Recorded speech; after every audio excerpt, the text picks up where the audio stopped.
Greetings everyone, my name's Dom, and today I'm going to be reviewing the Gigabyte GTX 980Ti G1 Gaming Edition. Obviously this card isn't fresh news on my channel as I've been running it for a while now. I just wanted to hold back and use the card properly so I can give a good and accurate review on my experience with this particular GPU. Let's go over some features. So the card rocks the Titan X's GM200 core, which does mean it can produce a fair amount of heat, but the triple fan 600 watt cooling on this baby keeps it cool and silent. Obviously, it has the rest of the features you'd expect from a GeForce card, such as MFAA or multi-frame anti-aliasing, DSR or dynamic super resolution, VXGI, NVIDIA Game Stream to your Shield device, G-Sync, Adaptive Sync, NVIDIA Surround, SLI support, and finally GPU Boost 2.0. And thanks to that last technology, the card just about crushes anything in 1080p, 1440p, and still in a lot of cases 4K. My card boosts up to 1544 MHz on its own, and I've never really seen that before. Some people have been able to OC their cards past 1600 MHz, but to be honest, I'm happy with mine boosting up to the insane clock speed it is, and so I don't really feel the need to tweak anything else. The card runs on Maxwell architecture, but if you're concerned about the whole DX12 fiasco, don't be. I'm pretty sure the 980 Ti and Titan X both support it natively, and if they don't, then NVIDIA will fix it through drivers. As for the others, from 950 to 980, I think NVIDIA kinda done you over on that one if they don't fix it with drivers. There are two modes to this card: gaming mode, clocked at 1241 MHz on the boost, and OC mode, clocked at 1291 MHz on the boost. To be honest, it doesn't really matter which you pick, you may as well just run OC mode. Of course, it has 6GB of GDDR5 memory, clocked at 7010 MHz, a 384-bit memory bus, 28nm processing technology, and a sexy jet black brushed aluminium backplate, which helps with the support of the card and also the aesthetics. Talking of aesthetics, there is a multicolored LED which can be controlled through the OC Guru 2 software that you can download on Gigabyte's website, although I do have a gripe with this. When you turn on your PC, it doesn't remember your previous colour and so defaults to white. This means you have to launch the software every single time just to change the LED. A small issue, but an issue nonetheless. The cooler has received a bit of an upgrade over the 960, 970 and 980's G1 cooler. They've added some aluminium accented colour to the front of the card instead of that all black colour scheme, which is getting a bit boring these days. This aggressive yet sleek approach definitely catches the eye. 5 copper heat pipes run the length of the card. It has aluminium heat fins which do a good job at dispersing heat. 3 fans which have like a striped design on them that increases airflow by 23% and also reduces air turbulence.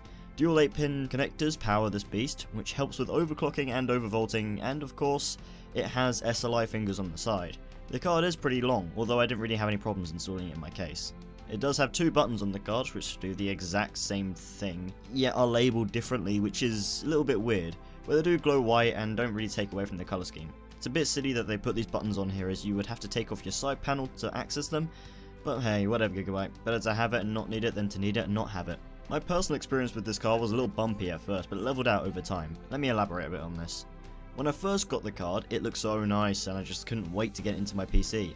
When I installed it and booted up a game, which I think was Battlefield 4, I noticed that the LED was really flushed out. I also noticed that it was kind of like a jet engine. The coil whine was basically unbearable.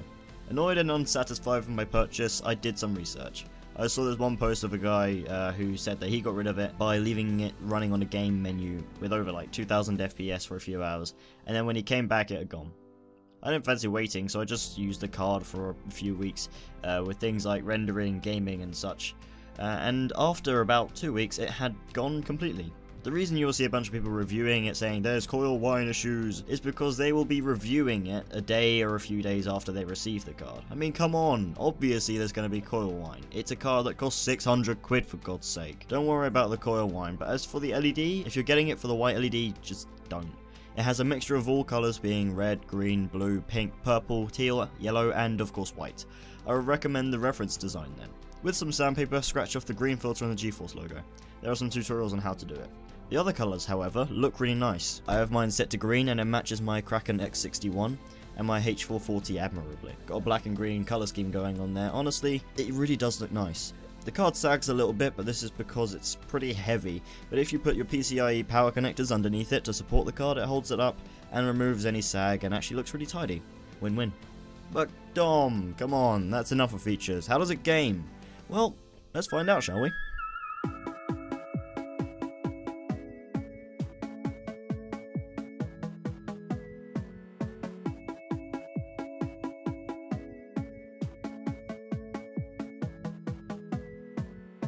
Okay, so in Battlefield 4 at 1080p, this card just completely dominates it. This isn't a 1080p card.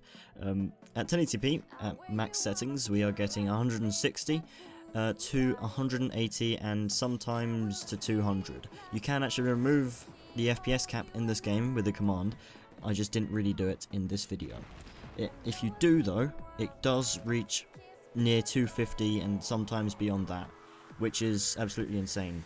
Do bear in mind that these numbers, they're about 10 frames off because of the recording software, so just add 10 frames to it and that's around about what you're getting. In Counter-Strike Go, you will see that this is at 4K. There's no point in playing this at 1080p or 1440p. 4K is where it's at. I guess, well, I know the numbers for 1440, but at 4K, as you can see, we're getting 150 to 200, and it's all really consistent.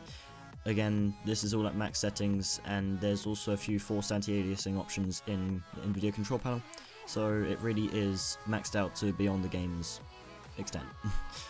At 1440p, we are getting like near 300 to 400 frames. It is pretty insane.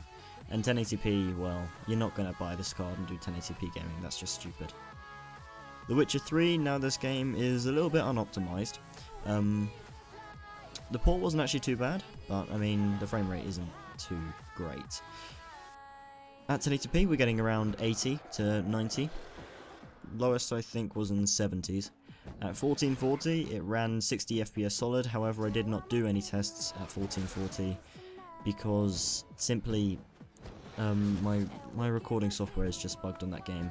The actual FPS is fine, but the right FPS, which is the FPS that the video is recording at, goes to 20, and so for you to see it would be piss poor. So no, but I will say that it is around it. Well, in fact, I know it's around 60. Doesn't generally go below 55, but it's right dead on 60, pretty much. It can actually sometimes go into like 70s, and 1080p can go into over 100 sometimes. It depends on the scenario. As for 4K, in The Witcher, everything maxed out, you're going to be looking at about 40 FPS, which is definitely playable at 4K. Brilliant, absolutely brilliant. On GTA 5, now this game is a marvel. On here we are getting around 70 to 90 FPS, everything maxed out at 1080p. Again, this isn't really a 1440p or 4K game. Everything maxed out at 4K gets you around 40 FPS, and 1440p is pretty much dead on 60, and dead on 60 to 70. It does drop to 50 sometimes, but again, it's pretty much dead on 60 for 1440p.